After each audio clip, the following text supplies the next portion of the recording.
Hey, it's Peter Waitzman here, founder of Expedition Money and military personal financial counselor. You got the job offer. Congratulations. But before you celebrate too much, we need to talk about what comes next. The onboarding process for military PFC positions is unlike anything you've probably experienced before. All right, let's talk about benefits and onboarding. I'm going to start with the good news, which is benefits. And then we're going to get into the background check process, which is, well, let's just say it's kind of a lot. All right. Your offer will include pretty typical contractor benefits. You'll get access to a retirement account with matching, a 401k. The amount varies by company, but you'll probably get maybe 3, maybe 5%, depends on your contractor. You'll typically get health insurance and some other standard benefits, dental, vision, maybe life insurance. You'll have accruable paid time off. Again, the specifics vary by company, but it's usually in line with what you'd expect from a professional corporate job. You usually earn a certain number of hours each month to accrue over the course of the year, and you can usually roll over some of the days, or if you're above the maximum, they'll usually expire. From my conversations, a lot of people are earning maybe about 1 PTO day off for each month worked, so just kind of keep that in mind. Overall, it's a pretty typical compensation package from that standpoint. Nothing amazing, nothing terrible, pretty standard benefits. I was able to sign up for my 401k right after completing my direct deposit information, which was nice. So once you're in the system, the basic benefits enrollment is pretty straightforward and it's immediate. I have been in corporate situations where you don't get 401k information until after your 30th day. So this was better.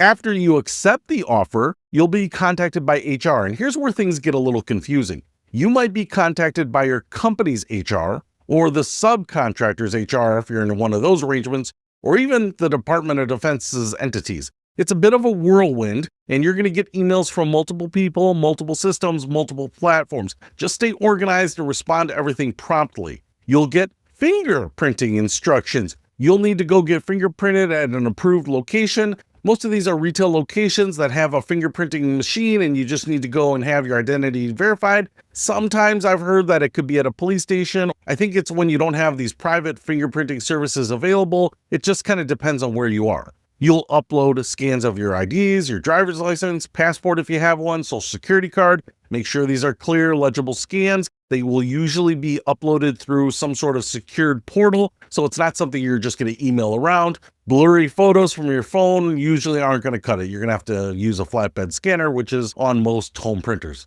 You'll sign disclosures about conflicts of interest or connections to affiliates or even military members. Pretty standard stuff. They just want to know if you have any relationships that could create ethical issues. All of this is annoying but manageable. Just knock it out quickly. And then there's the background check form. This is the toughest part of the entire onboarding process, and I'm not exaggerating when I say it can take weeks to complete. You're probably filling out an SF-85 or an SF-85P. That's the standard form for public trust positions. These are forms used for the government contractors who need access to federal facilities or systems, but don't need any security clearance. And this form, it's exhaustive, it's invasive, it's time-consuming, it's incredibly detailed. Here's what you'll need. Residence history, every place you've lived for the past 7 years, addresses, dates, landlord information, mortgage holder information. If you moved a lot, this is going to be painful. Employment history, every job you've had for the past 7 years, not just full-time jobs, part-time jobs, contract work, gig work, everything. Employer names, addresses, supervisor names, contact info, dates of employment, reason for leaving. Any name changes for you or your immediate family members, maiden names, married names, legal name changes, anything. Household information, who you live with, their relationship to you, their information. Court proceedings, any court cases you've been involved with, civil, criminal, traffic, anything, dates, locations, outcomes. Convictions, any criminal history, even if it was expunged, even if it was years ago, you need to disclose it. Citizenship proof, birth certificate, naturalization certificate, passport. If you're a naturalized citizen like I am, this requires extra documentation. My wife is also a naturalized citizen, so it required extra documentation. References, multiple references from various stages of your life, not just professional references, personal references, who you've known for years, people who can vouch for your character. And here's the kicker. You need contact information for all of these people. Current phone numbers, current addresses, current emails. If you've lost touch with people, you're going to need to track them down. Oh, and one other thing, I didn't have to do this, but if you have any international background, be prepared for additional layers of documentation. If you have joint citizenship, that's going to be something special they're going to have to take a look at. All right, the form itself can take weeks to complete. I'm not talking about sitting down for a couple hours and just knocking it out. I'm talking about hunting down old addresses from 7 years ago, trying to remember the name of the supervisor from a job you had in 2018, filling out your landlord's contact information from your apartment in 2019, digging through old paperwork for court case numbers. It's exhausting. And here's a critical tip. Save your progress in the application frequently. The system can time out, you can lose data, and I cannot stress this enough. Save constantly.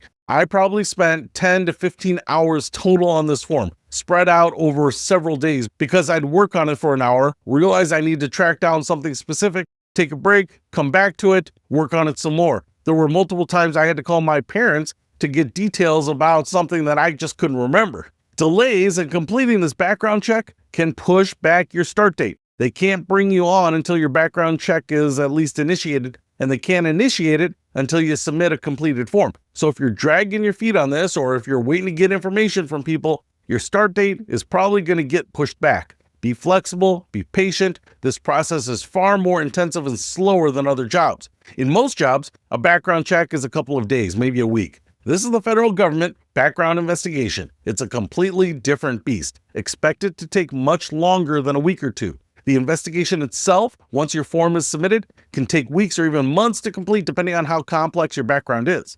I've been told there's a drug test, and I have some updates for you on this. Some people say they were ordered to complete it before they started. I was not. I'm not sure if it was lost in the mail or delayed because of the government shutdown, or because I work for an employer who's a contractor to the Department of Defense. But for whatever reason, I actually started my job and then was told that I needed to go get my drug test, and I was due immediately. They actually sent me out the same day I got the email and the approval to go to a testing site to get my drug test done.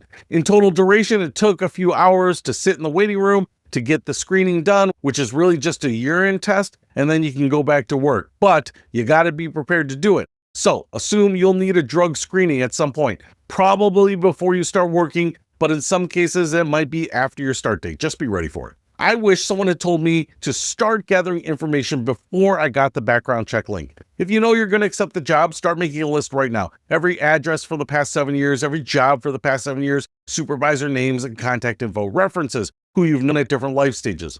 If you do that before you get the form, it's going to save you so much time and frustration. That's the reality of benefits and onboarding for military PFC positions. The benefits are standard, background check is brutal, so just know what you're getting into and start early. Hopefully this gave you a little bit of insight into getting ready to do the work of the PFC. That's all coming up in the next video. So keep watching. I'll see you next time.